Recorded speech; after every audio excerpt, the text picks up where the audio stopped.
Сәлеметсіздер ме, құрметті студенттер. Мен Қарағанды гуманитарлық колледжінің дене тәрбиесі оқытушысы Жолан Қуаныш Аманбайұлы. Сабақтың тақырыбы 100 метрге жүгіру, жеңіл атлетика жаттығулары. Сабақтың мақсаты төменгі сөреден шығу техникасы мен 100 метрге жүгіру техникасын үйрету арқылы студенттердің денсаулығын нығайту. Жылдамдық, ептілік, икемділік, шыдамдылық қасиеттерін, күш ептіліктерін дамыту. Дене тәрбиесі сабағында ұжымшылдық, адамгершілікке, эстетикалық еңбек тәрбиесіне баулу. Осы дене жаттығулары арқылы студенттердің денсаулығын нығайту. Сабақты оқыту әдістері: сөздік әдіс, көрнекілік әдіс, демонстрациялау әдісі. Сабақты өткізу әдісі: жаппай, топтық, кезектік, жеке, тізбектік бөліп алу. Сабақта қолданылатын құрал жабдықтар: ысқырық, жалауша, секундомер. Жеңіл атлетика: жүгіру түрлері, жүру түрлері, ұзындыққа секіру, биіктікке секіру, спорттық снарядтарды лақтыру, жеңіл атлетикалық көпсайыс. Жеңіл атлетика түрлері өткізу алаңында байланысты болады, мысалы ашық алаңда және жабық алаңда өтеді. Ұйымдастыруына байланысты, мысалы жеке жарыстар, командалық жарыстар, эстафеталық жарыстар болып бөлінеді. Жеңіл атлетиканың тарихы: мәліметтерге сүйенсек, жеңіл атлетикада жарыс біздің эрамызға дейінгі 776 жылы өткізілген. Бұл туралы ежелгі грек олимпиада ойындары туралы жазбаларда анық жазылған. Сол замандарда жарыс тек ұзын сонар алаңда жүгіру жарысымен шектелген. Ерлер мен әйелдер арасындағы бәсеке жеке-жеке өткізілген.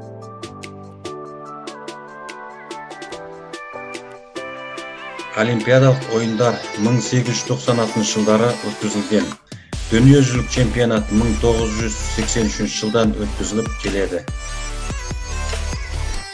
Халықаралық әуесқойлық жеңіл атлетика федерациясы 1912 жылы құрылған.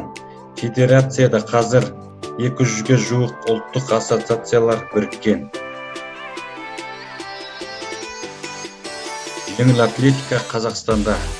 Қазақстанда алғашқы ресми жеңіл атлетикалық жарыс бүкіл қазақстандық бірінші спартакиада 1928 жылы Петропавл қаласында өтті. Республикада жеңіл атлетикадан тұңғыш рет 1943 жылы КСР-ның спорт шебері атағын Бекбаев алды. Қазақстандықтар арасында олимпиадалық ойындарға тұңғыш қатысқан спортшы Фадяйкин болды. Тәуелсіз елімізге тұңғыш алтын медальді 2000 жылы Сиднейде өткен 27-ші олимпиадалық ойындарда кедергі арқылы жүгіруші Шишигина әкелді. 2012 жылы Рыпакова Лондон олимпиадасында ұзындыққа 3 секіруден басып озып, олимпиада чемпионы атанды. Ол 14,98 метр көрсеткішке қол жеткізді. Жеңіл атлетиканың негізгі жаттығулары: тегіс жерде жүгіру, бедерлі жерде жүгіру, жүру, кедергілермен жүгіру, ұзындыққа және биіктікке секіру, лақтыру, жеңіл атлетикалық көпсайыс. Жүгіру қысқа, орташа және ұзақ қашықтық болып 3-ке бөлінеді. Қысқа қашықтыққа 100, 200, 400 метр және 110 метр кедергілі қашықтық жатады. Орташа қашықтыққа 800, 1000, 1500, 2000, 3000 метр жүгіру және 3000 метр кедергілі қашықтыққа жүгіру жатады. Ұзақ қашықтыққа 5000, 10000, 20000, 42 шақырым, 192 метр марафондық қашықтық және 50 шақырым кросс дала жарысы жатады.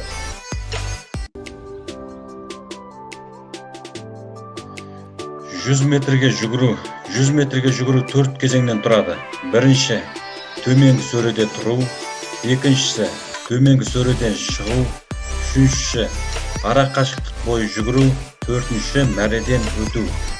Сөреге деген бұйрықта сөреге тұру, дайындал деген бұйрықта көтерілу, жүгір деген бұйрықта аяқ қолды жылдам қимылдатып, 20 метрге дейін аяқты жиі басып, қарқын алғанша жүгіріп, қалған барынша қарқынмен жүгіріп келіп мәре сызығын кесіп өту қажет. Сөреден шығу суретте көрсетілгендей. Жүгіру кезіндегі қауіпсіздік ережелері. Қысқа қашықтықтарды тек өз жолымен жүгіру керек. Басқа жүгірушінің жолына өтіп кетуге болмайды. Жүгіріп келе жатып кілт тоқтауға болмайды. Қатарласа жүгіріп келе жатқан студенттермен әңгімелесуге, оларға тым жақындауға болмайды.